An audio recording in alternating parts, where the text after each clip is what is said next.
"Let's go," Grandma interrupted, tossing me the life jacket and stepping onto the raft.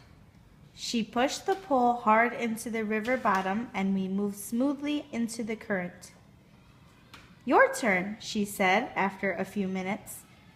She showed me how to hold the pole and push, and I pulled us to the middle of the river. Even there, the water wasn't over my head. We pulled the raft up the river, then let it slowly drift back down. The birds kept us company the whole time, soaring, swooping, singing. Some even landed on the raft and rode with us for a while. Hitchhikers, Grandma called them.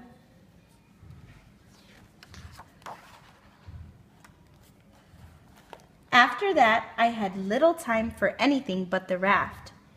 I raced through whatever chores there were, then ran down to the dock, wondering what animals I'd see that day.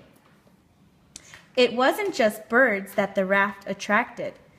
One morning, 3 raccoons followed me along the shore. Another time, a turtle climbed on board and spent the morning sunning itself. And one afternoon, I saw a family of foxes slip through the trees along the river.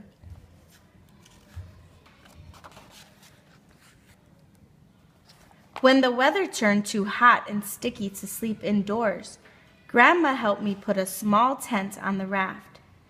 I lay on top of the cool sheets and read comic books by flashlight until I fell asleep. One night, a noise woke me up. There in the moonlight stood a huge buck. He looked right at me, then lowered his head to drink, as if I wasn't there at all. I found Grandma the next morning working on her bear carving. "Do you have some extra paper I could draw on?" I asked her. She brought out a big sketch pad and a pouch filled with thick pencils and crayons. "I've been saving these just for you," she said. "Better take these, too." She held out the snorkel and mask. Never know when they might come in handy on a raft.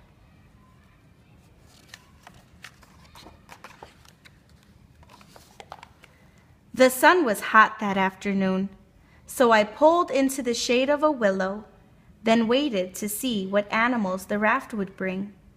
It wasn't long before a great blue heron whooshed down with a crayfish in its bill. I grabbed a pencil and began to sketch. I felt invisible as the bird calmly ate its lunch right in front of me.